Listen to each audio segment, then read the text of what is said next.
નમસ્કાર મિત્રો, અમારી ચેનલમાં નવા છો તો ચેનલ સબસ્ક્રાઇબ કરજો, વિડીયોને લાઇક કરી અને કોમેન્ટમાં જય શ્રી કૃષ્ણ જરૂર લખજો।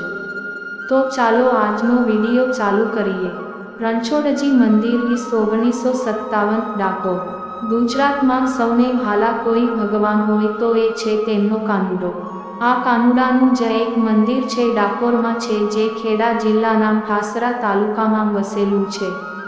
આ મંદિર ગુજરાત રાજ્યના વડોદરા શહેરથી 7 કિલોમીટર દૂર આવેલું છે। આ રણછોડરાયજી મંદિર અને ડાકોરની પાછળ પણ એક કથા છે।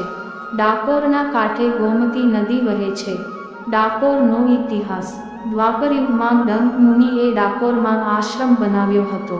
તે જમાનામાં ડાકોર ખાખરીયું વન હતું, પરંતુ ડંક મુનિએ તપ કરી ભગવાન શંકરને પ્રસન્ન કર્યા। ભગવાને ડંક મુનિને આશીર્વાદ આપ્યા કે કૃષ્ણ ભગવાન અહીં આવશે અને પોતે પણ ડંકેશ્વર નામે લિંગ સ્વરૂપે અહીં રહેશે। આજે પણ ગોમતી કિનારે ડંકેશ્વર મહાદેવ છે, જે એ બાબતની સાક્ષી પુરાવે છે। આજ ડંક મુનિએ મંદિર પાસે નાનો કુંડ બનાવ્યો હતો, જેમાં પશુ પંખી રનિવીકપણે પાણી પીતા હતા।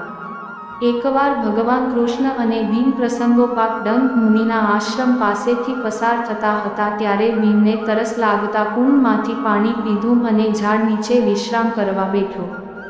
અચાનક વિચાર આવ્યો કે આટલા સુંદર જળનો કુંડ જો મોટો હોય તો ઘણાને પાણી સુગમતાથી મળે, અને ગદાના એક જ પ્રહારથી ભીમે તે કુંડ 9 વીઘા મોટો કર્યો। આ કુંડ આજે ગોમતીના નામે ઓળખાય છે।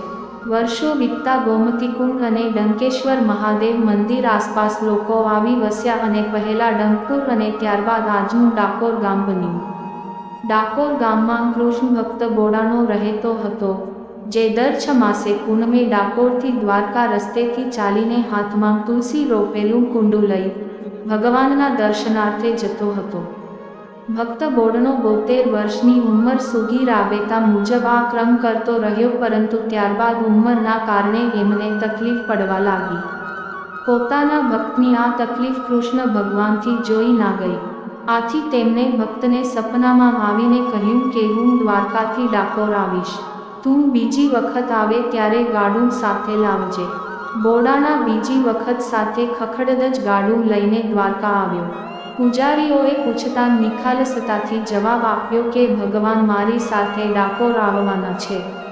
દ્વારકાના પૂજારીઓએ રાત્રે મંદિરને તાળા મારી દીધા, પરંતુ ભગવાન કોઈના બંધનમાં રહેતા નથી। તેમણે આ તાળા તોડીને બોડાણાની જોડે ડાકોર જવા પ્રયાણ કર્યું। દ્વારકાથી થોડા દૂર નીકળ્યા બાદ ભગવાને બોડાણાને કહ્યું કે હવે તું ગાડામાં આરામ કર, હું ગાડું ચલાવીશ। ફક્ત એક રાતમાં ભગવાન રાજા રણછોડરાય ડાકોરમાં આવી ગયા। સવારમાં બિલેશ્વર મહાદેવ નજીક લીમડા ડાળ પકડી બોડાણાને જગાડ્યો ને ગાડું ચલાવવા કહ્યું। ભગવાનના સ્પર્શથી લીમડાની એક ડાળ મીઠી થઈ ગઈ। ભગવાનને દ્વારકામાં ના જોતા પાછળ આવી પહોંચેલા ગુગળીઓથી ભગવાનને બચાવવા બોડાણાએ મૂર્તિ ગોમતીમાં પધારવી દીધી અને જાતે ગુગળીઓને મળવા ગયા। ગુગળીઓએ ગુસ્સામાં આવી બોડાણા પર ભાલાથી પ્રહાર કર્યો, જેના કારણે બોડાણાનું મૃત્યુ થયું ને ગોમતીમાં મૂર્તિ હતી ત્યાં પાણી લોહીથી લાલ થયું। દ્વારકાના પૂજારીઓએ એક યુક્તિ આજમાવી કે જો ભગવાનને ડાકોરમાં રાખવા હોય તો મૂર્તિના વજન જેટલું સોનું મૂકવું। તેઓ જાણતા હતા કે બોડાણો ખૂબ ગરીબ માણસ છે, એટલે સોનું આપી નહીં શકે અને કૃષ્ણ ભગવાનની મૂર્તિ દ્વારકામાં જ રહેશે। બોડાણા પાસે સોનાના નામે તેની પત્નીએ પહેરેલી ફક્ત નાકની વાળી હતી। જ્યારે મૂર્તિની સામે ત્રાજવામાં તેને મૂકવામાં આવી ત્યારે તેનું અને મૂર્તિનું વજન બરાબર થયું। આવી રીતે કૃષ્ણ ભગવાનનું સ્થળાંતર દ્વારકાથી ડાકોરમાં થયું। આજે ડાકોરમાં તે જ અસલ મૂર્તિ છે જે પહેલા દ્વારકામાં હતી।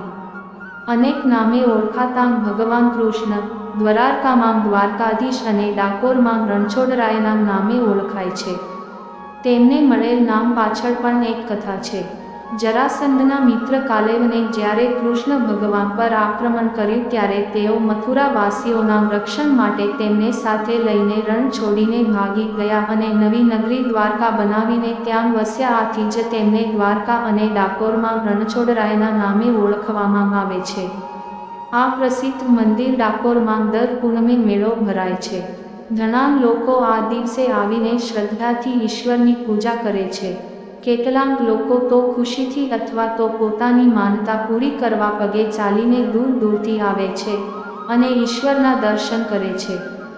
અહીંના મંદિરમાં લોકો પ્રસાદના રૂપે ભગવાનને માખણ, મિશ્રી, મગસ, બેસનની મીઠાઈ ચઢાવે છે. કૃષ્ણ ભગવાનને ગાયો ખૂબ વહાલી હતી એટલે અહીં લોકો ગાયને પણ ચારો ખવડાવી પુણ્ય કમાય છે. અહીં નાસ્તામાં ડાકોરના ગોટા ખૂબ પ્રસિદ્ધ છે. અહીં આવનાર દરેક યાત્રી ડાકોરના પ્રસિદ્ધ ગોટાનો સ્વાદ જરૂર માણે છે. અહીં આવેલ રણછોડરાયની ભોજનશાળામાં માત્ર 5 રૂપિયામાં ભરપેટ ભોજન મળી જાય છે. હવે તો ડાકોરમાં લોકોને આકર્ષિત કરવા માટે અન્ય નાના મોટા મંદિર પણ બનાવવામાં આવ્યા છે.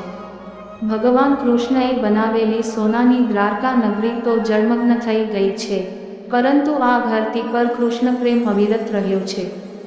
ગુજરાતમાં દ્વારકા અને ડાકોર ખાતે આવેલા પ્રાચીન કૃષ્ણ મંદિરો ખૂબ પ્રસિદ્ધ છે. કહેવાય છે કે કંસના સસરા જરાસંધના મથુરા નગરી પર થતા આક્રમણોથી જનતાને મુક્ત કરવા ભગવાને સૌ નગરજનો સાથે કુશસ્થળી સ્થળાંતર કર્યું હતું. દ્વારકામાં આવેલું ભગવાન સુદર્શનધારીનું મુખ્ય મંદિર જગત મંદિર તરીકે ઓળખાય છે.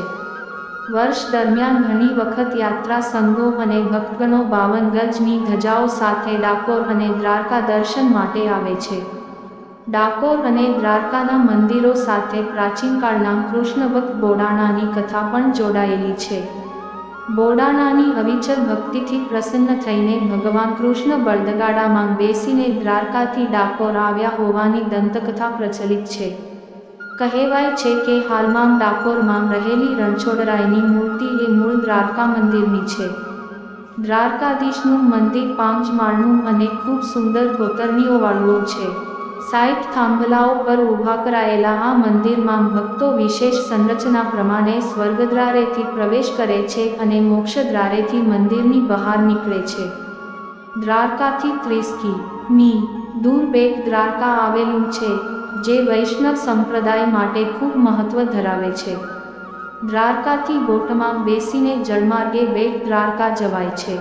અહીંયા મહાપ્રભુજીની બેઠક તથા શ્રી કૃષ્ણ ભગવાનની પટરાણીઓના મંદિરો અને શંખ તળાવ આવેલા છે.